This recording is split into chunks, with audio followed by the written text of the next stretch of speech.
도대체 공산주의는 왜 저렇게 독재 국가로만 갈 수밖에 없지? 그렇게 좋은 의도를 가지고서도. 이게 뭐가 문제냐면 중국이 제 대표적인 예인데요. 사회 공산주의는 버리고 독재만 남는 거예요. 여기 이 30권 안에는 교수님의 인생을 바꾼 두 권의 책도 있다고 들었습니다. 무슨 책일까요? 인생을 바꿨죠. 인생을 바꿨다기보다는 큰 깨달음을 줬다는 게 조금 더 맞는 얘기 같은데 네. 일단 저는 하이에크라는 학자를 되게 좋아해요. 하이에크. 네, 그게 왜 그러냐면 철학적 사유와 논리적 사고에 대한 중요성을 전 항상 생각을 하거든요. 근데 간단하게 말하면 이상하게 들리는 건 이상한 거다라는 게 사실은 그 말이에요. 정확히 그거거든요. 우리의 직관이 이상하다라고 알람을 주는 건 이상한 거의 확률이 되게 높거든요. 근데 그런 의미에서 저는 그 노예의 길이라는 책을 읽었을 때 라고 생각을 했던 게 어렸을 때부터 우리는 왠지 공산주의를 되게 나쁜 거라고 배웠잖아요. 네. 맞아요. 이제 이게 80년대 이전에 태어난 네, 모든 다 고세된 사람들의 거죠, 이거. 그러니까요. 우리는 공산주의를 나쁜 거라고 배웠는데 일단 그러면은 청개구리 기질이 있는 사람들은 그게 왜 나쁜 거야?부터 시작을 해요. 그렇죠. 그러니까 그게 왜 나쁜 거야? 뭐 다 같이 잘 먹고 잘 살아야 되는데 단지 방법이 잘못된 거 아니야?라고 이제 주장을 하던 게 어릴 때 시절이었다면 조금 더 20대 초반이 넘어가면서부터 느끼는 거는 근데 좀 이상한 게 왜 사회주의 공산주의라고 얘기를 하는데 독재 정권이 항상 있어야 하며 왜 이 사람들은 부익부 분익빈이 우리보다 더 심한 거지? 모두가 못 사는 게 공산주의라면 예를 들어서 모두가 똑같이 못 살아야 된다면 독재자들도 못 살아야 되잖아요 원칙적으로는. 그쵸, 네. 근데 그들은 잘 산단 말이죠. 그럼 저 사회주의라는 게 무엇일까에 대한 의문을 가지고 있었던 찰나에 제가 이제 22살 때였나 이제 노예의 길이라는 책을 읽게 된 거예요 처음으로. 근데 이 책에서 이제 이야기를 해주는 게 뭐냐면 정부가 개인의 자유를 한번 억압하기 시작하면 그거를 계속해서 억압한 사이클로 들어갈 수밖에 없다라는 게 시장 논리를 무시하기 때문이다라는 이야기를 하거든요. 그러니까는 예를 들어서 정부는 굉장히 좋은 취지로 시작을 하는 거예요. 가난한 사람들이 밥을 못 먹어요. 쌀이 없어요. 그럼 쌀 가격을 고정시켜버려요.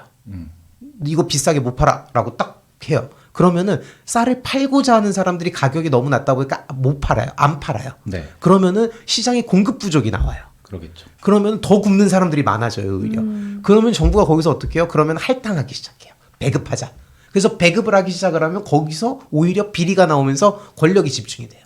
그리고 사람들은 줄을 서서 밥을 먹어야 되는 거예요.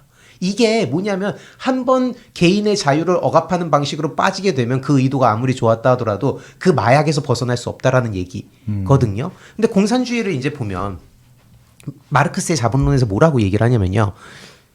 자본주의의 부익부 빈익빈의 모순으로 인해서 결국에 사회에서는 혁명이 일어나서 사회주의로 이행할 것이다 라고 얘기를 하는데 공산주의가 됐던 나라들을 보면 러시아 그리고 중국, 북한 그리고 동유럽 그리고 중남미예요. 다 못 사는 나라들이에요. 자본주의의 끝판왕이었던 영국, 프랑스, 미국에서는 혁명이 안 일어나고요. 좀 이상하잖아요. 네. 그럼 거기서 이제 여기 딱 알람이 뜨는 거죠. 뭐가 이상하다. 제가 말씀드렸잖아요. 이상하다고 생각되는 건 이상한 것이 확률이 높다. 인 거예요. 정확히 그들은 사회주의가 아니라 개인의 자유를 억압하는 전체주의를 가지고 있는 겁니다. 사회주의는 필연적으로 개인의 자유를 억압하기 때문에 공동선이라는 것이 사회주의 내에서는 모두가 똑같은 부를 갖는 거예요. 파시즘은 어때요? 파시즘 똑같단 말이에요. 파시즘 독일 예를 들어 나치 독일의 공동선이라는 건 개인의 자유를 억압하는 목적성이라는 거는 독일의 영광이었단 말이죠. 이 공동선이라는 이 개념을 위해서 개인의 자유를 억압하기 시작을 했을 때 이들은 전체주의로 갈 수밖에 없는 거예요. 이게 뭐가 문제냐면 중국이 제 대표적인 예인데요. 사회 공산주의는 버리고 독재만 남는 거예요. 이게 그러다 보니까 결국 이제 80년대, 90년대를 살았던 저로서는 결과를 보잖아요. 그 당시 이제 소련이 망하면서 이 공산주의가 다 무너지던 시절이었는데 왜 독재지? 저들은 공산주의라고 했는데 라는 의문이 여기서 오는 겁니다.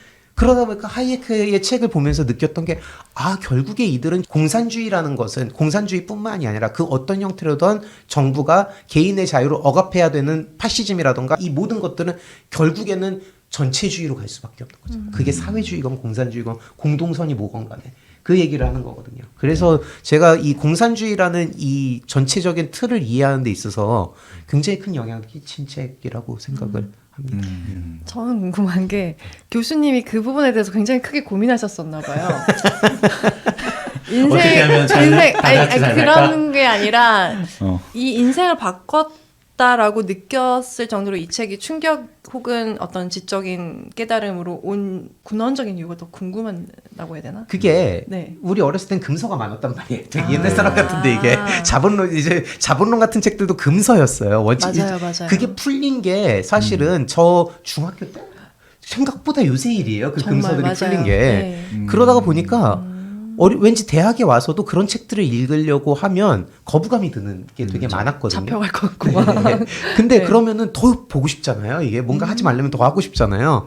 그래서 공산주의에 대한 이해가 파편화돼서 단편적으로 있다 보니 여기에 대해서 충분히 사유할 근거는 없었단 말이죠. 왜냐하면 우리가 전 주입식 교육을 되게 좋아해요. 참고로. 왜냐하면 알아야 토론을 하죠. 맞아요. 그렇잖아요. 네. 싱가포르에 지나는 해협이 말라카 해협인지 모르고 어떻게 싱가포르에 대해서 얘기를 하냐라고 제가 얘기를 하는데 알아야 토론을 하고 생각을 하는데 지식이 부족한 기초 지식이 부족한 상황에서 사유가 먼저 일어나다 보니 이 현상이 이해가 안 되는 거예요. 도대체 공산주의는 왜 저렇게 독재 국가로만 갈 수밖에 없지? 그렇게 좋은 의도를 가지고서도. 맞아요. 근데 거기서 부족했던 정보의 피스가 뭐였냐면 개인의 자유를 억압하는 것은 계속해서 커질 수밖에 없다라는 그 논리 과정이 빠져 있었던 거. 그거를 채워준 책이거든요, 정확히는. 근데 그걸 혼자서 생각할 수는 없었던 거죠.